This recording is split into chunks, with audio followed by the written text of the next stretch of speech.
மிதுன ராசி அன்பர்களே, மிதுன ராசியை பொறுத்த வரைக்கும் வாழ்க்கையில் முன்னேறுவதற்கான ஒரு காலகட்டத்தை தேடி அலைஞ்சிட்டு இருக்கிற ஒரு ராசி அப்படின்னு சொல்லலாம். சரி, அன்றாட வாழ்க்கை அன்றாட மாதிரி போயிட்டு இருக்குது. செலவுக்கு ஏற்ற மாதிரி வரவுகள் இருக்குது. அதை கரெக்டாக அந்த வரவுக்கேற்ற செலவு, செலவுக்கேற்ற வரவு இப்படியே தான் போயிட்டு இருக்கு சார். சேமிப்புன்னு ஒன்று எடுத்து வைக்க முடியல. அந்த சேமிப்புன்னு எடுத்து வச்ச அமௌண்ட் வச்சு நம்மளால ஹாப்பியாக இருக்கணும் அப்படின்னு பார்த்தா அதுக்கு ஏதாவது ஒரு தேடுதல்கள் இருக்கு.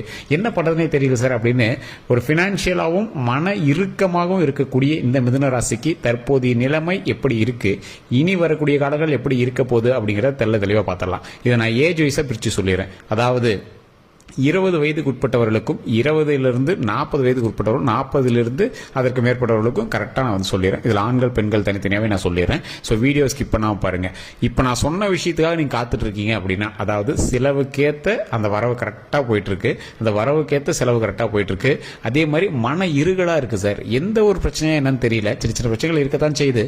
அதெல்லாம் போட்டு மனக்குழப்பமா இருக்கு, நைட்டு படுத்தா தூக்கம் வரல சார் அப்படிங்கிறவங்களுக்கு இந்த வீடியோ உங்களுக்கு ஒரு முக்கியமான வீடியோ அப்படின்னே சொல்லலாம். அந்த மாதிரி இருக்கிறவங்க இந்த வீடியோ பாருங்க. இல்ல சார் பரவாயில்ல பர்ஃபெக்டா தான் போயிட்டு இருக்கு அப்படின்னா நீங்க இந்த வீடியோ ஸ்கிப்பே பண்ணிக்கலாம். நான் தெளிவாகவே சொல்லிடுறேன். இந்த வீடியோ பார்க்குறவங்களுக்கு இறைவனாக கொடுத்த ஒரு வாய்ப்பு அப்படின்னு நீங்க நினைச்சுக்கோங்க. சார் நான் தனிப்படையான ஜோதிடம் பார்க்கணும் அப்படின்னு ஆசைப்படுறேன் அப்படின்னா இந்த ஃபுல் வீடியோ பார்த்துட்டு கீழே டிஸ்கிரிப்ஷன் நம்பர் இருக்கு, அந்த நம்பருக்கு என்ன நீங்க கால் பண்ணி கேட்டு தெரிஞ்சுக்கலாம். அதே மாதிரி ஒரு தெளிவாக ஒன்று சொல்லிடுறோம். ஃபேஸ்புக்லேயும் நம்பருக்கு பார்த்து தெரிஞ்சுக்கலாம். ஃபேஸ்புக் ஸ்க்ரீன்லேயே நம்பர் ஓடும். தெளிவாக சொல்லிடுறோம். இது வந்து ராசிக்கான ஜாதகம். இப்போ வந்து ராசிக்கான இதை சொல்லிடுறோம். ராசிக்கு இப்படி நடக்க போது அப்படின்னு சொல்லிடுறோம். நிறைய பேர் சார் இதில் பாதி தான் நடக்குது அப்படின்னு கேட்டிங்கன்னா அது காரணம் என்ன அப்படின்னா, உங்களுக்கு தசா புத்தி வேற, நட்சத்திரம் வேற, அதே மாதிரி உங்களுடைய இருக்கக்கூடிய இடம் வேற. இப்போ நடந்துட்டு இருக்கிற தசாபுத்திக்கு ஏற்ற மாதிரி உங்களுடைய ராசிகள் பக்கத்தில் பிரயாணிக்கக்கூடிய ராசிகள் வேற, நட்சத்திரம் வேற. இந்த ராசி மட்டும்தான் உங்களுக்கு சேமா இருக்குமே தவிர லக்கினம் வேறுபடுது, நிறைய விஷயங்கள் உள்ள இருக்குங்க. அதை நம்ம சொன்னோம் அப்படின்னா உங்களுக்கு குழப்பமாகும். ஸோ ராசின்பால் உங்களுக்கு ஒரு 50% தான் இது மேட்ச் ஆகும். இந்த 50%ல நான் சொன்ன விஷயங்கள் உங்களுக்கு மேட்ச் ஆச்சு அப்படின்னா ஆட்டோமேட்டிக்காக நீங்கள் ஜாதகத்தை எடுத்து செக் பண்ணி பார்த்தலாம். உங்களுடைய லோக்கலில் ஜாதகம் பார்த்துருங்க. அப்படி இல்லை அப்படின்னா, இல்லை சார் எனக்கு சாட்டிஸ்ஃபை இல்லை அப்படிங்கிற பட்சத்தில் கீழே டிஸ்கிரிப்ஷன் நம்பர் கொடுத்துருங்க. அந்த நம்பருக்கு நீங்கள் ஃபோன் பண்ணி பேசி தெரிஞ்சுக்கலாம். சரி, இப்போ ஒரு முதன்மையான ஒரு விஷயமான தெளிவாக சொல்லிடுறேங்க. இந்த ராசி, அதாவது இந்த மிதுன ராசி அப்படிங்கிறது ஒரு எவராலும் அங்கீகரிக்கப்படாத ராசி அப்படின்னு சொல்லலாம். காரணம் என்ன அப்படின்னா, நீங்க நிறைய நல்லது செஞ்சிருப்பீங்க, உங்களோட குடும்பத்திலேயே நீங்க நிறைய பேர் செஞ்சிருப்பீங்க. ஆனா அந்த குடும்பம் உங்களை அங்கீகரிச்சிருக்காது. நிறைய பேருக்கு நீங்க வந்து ஏதாவது ஒரு தேவை அப்படின்னா முன்னாடி போய் நிற்பீங்க. ஆனா உங்களோட தேவைகளுக்காக யாரும் வந்து நின்று இருக்க மாட்டாங்க. ரொம்பவே க்ளோஸா இருப்பீங்க, நண்பர்கள் வட்டாரமா இருக்கும், சொந்தக்காரராக இருக்கும், ரொம்ப க்ளோஸா இருப்பீங்க. ஆனா அவங்க உங்க பக்கத்துல வந்து நிக்கிறாங்களா அப்படின்னு பார்த்தா தேவைக்கு தகுந்த மாதிரி தான் வந்து நிற்பாங்க. அந்த தேவைகளும் நீங்களா போய் கெஞ்சி கேட்டு ரொம்ப என்கொயரி பண்ணாதான் உங்களுக்காக வந்து நிற்பாங்க அப்படிங்கிற மாதிரி இருக்குங்க. ஆனா என்ன, இந்த ராசிக்கு அதிகபட்சம் கடவுளினுடைய ஆசீர்வாதம் அதிகமாகவே இருக்கு.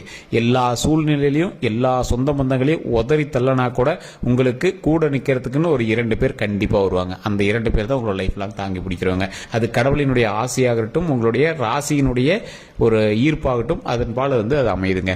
அதே மாதிரி இந்த ராசிக்காரர்களுக்கு இன்னொன்று சொல்லுங்க, சொந்த பந்தத்தை நம்பாத ஒரு ராசி, சொந்த பந்தத்தினால் அதிகமாக அடி வாங்கிய ராசி, துரோகத்தினால் அடிபட்ட ராசி, பலரினுடைய சாபத்தினால் அடிபட்ட ராசி.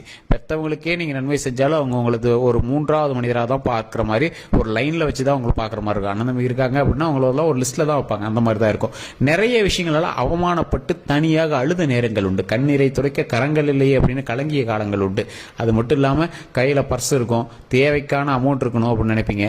ஒரு நாள் திடீர்னு அந்த அமௌண்ட் கைக்கு ஃபுல்லா வந்துருக்கு, பர்ஸ் நிறைய வச்சு அழகு பார்க்கலாம் அப்படின்னு நினைப்பீங்க. திடீர்னு அந்த அமௌண்ட் ஒரு பாதி பர்ஸ் நம்பும் போதெல்லாம் திடீர்னு ஒரு தேவைன்னு திடீர் தேவைகளாக வந்துடும். அது சுப செலவாக இருந்தால் சந்தோஷமா இருந்திருக்கும். ஆனா ஏதோ ஒரு தேவையில்லாத செலவுகள்லாம் வந்திருக்கு சார் அப்படிங்கிற மாதிரி நீங்க யோசிப்பீங்க. அந்த தேவையில்லாத செலவுகள்லாம் அப்படியே உதறி தள்ளிட்டு எப்பவும் போல சுப செலவுகளுக்காக செலவு பண்ணும் சார். அதுதான் ஹாப்பினஸ் அப்படின்னு வாழ்ந்துட்டு இருக்கக்கூடிய இந்த மிதுன ராசிக்கு வரக்கூடிய நாட்கள் ஒரு பொற்காலம் அப்படின்னே சொல்லலாங்க.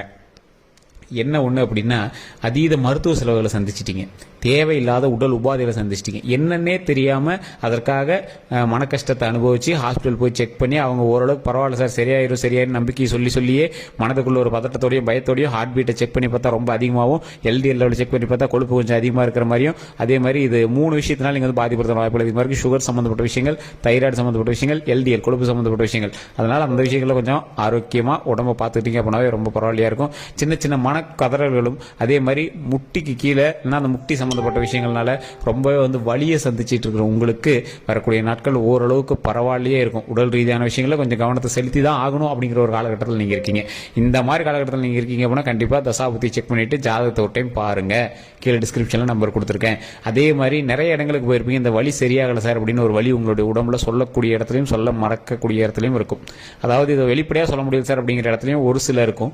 ஒரு சிலருக்கு சார் இந்த இடத்துல இருக்குது ஆனால் அது கரெக்டாக பாயிண்ட் அவுட் பண்ணி சொல்ல தெரியல சார் அப்படிங்கிற மாதிரியும் ஒருத்தருக்கு இருக்கும். அந்த வலிகள் எல்லாமே வரக்கூடிய நாட்களில் சரியாகுவதற்கான ஒரு காலகட்டம். கொஞ்சம் பொறுமையாக தான் ஹேண்டில் பண்ணும். அதே மாதிரி இந்த குறிப்பிட்ட காலகட்டம் உடல் சம்பந்தப்பட்ட விஷயங்களுக்கு கொஞ்சம் ஏதுவாக இல்லை அப்படின்னாலும் அதற்கு பிறகு வரக்கூடிய காலகட்டங்கள் ஓரளவுக்கு பரவாயில்லையா இருக்கும்.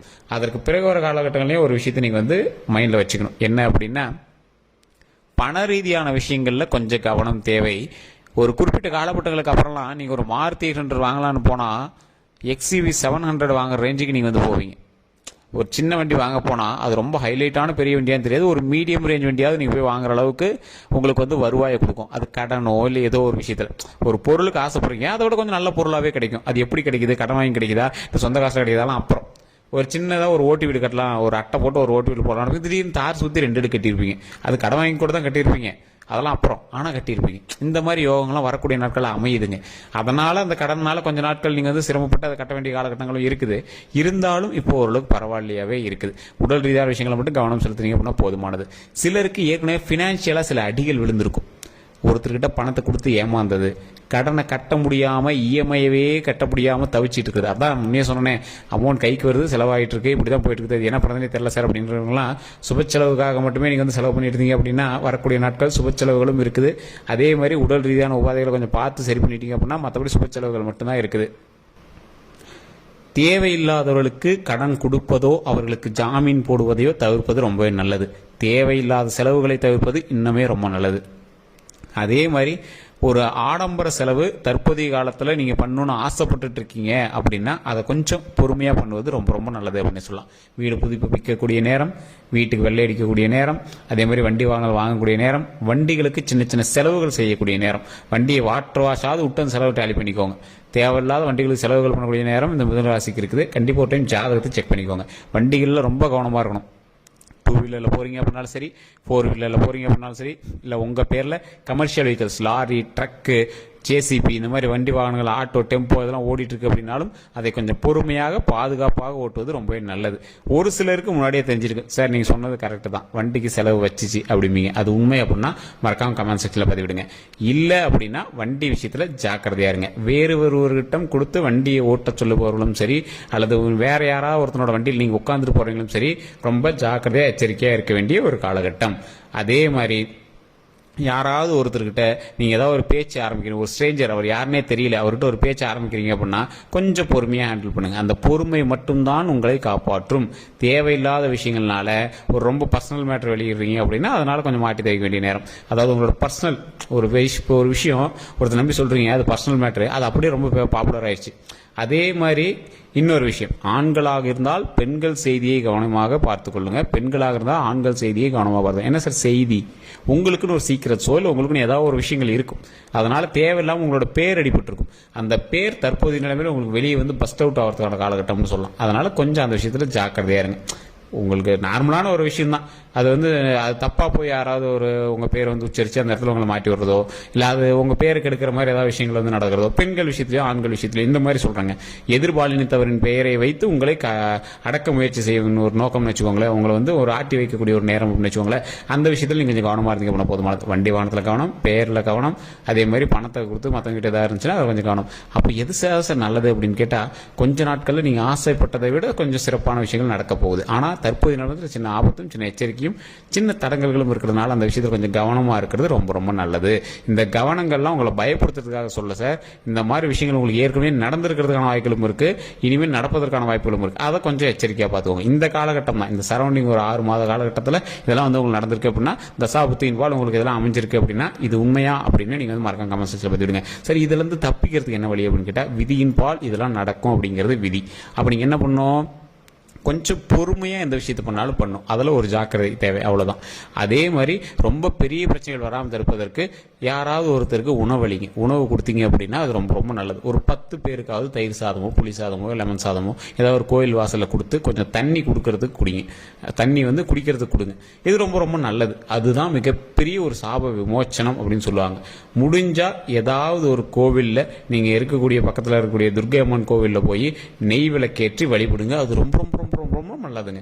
துர்க்கை அம்மன் வழிபாடு மிகப்பெரிய வழிபாடு. அதை பண்ணீங்க அப்படின்னா மிகப்பெரிய பிரச்சனைகள் எல்லாமே தீரும், உடல் ஆரோக்கியம் பெறும், நன்மை பெறும். ஸோ இது மட்டும் இல்லாமல் நிறைய விஷயங்களை அடுத்தடுத்த வீடியோக்களை சொல்ல போகிறேன். அதெல்லாம் பார்க்கணும் அப்படின்னா நம்மளோட சேனலை சப்ஸ்கிரைப் பண்ணி பக்கத்தில் இருக்கிற பெல் பட்டனை ப்ரெஸ் பண்ணி அதில் ஆல் அப்படின்னு கிளிக் பண்ணிக்கோங்க.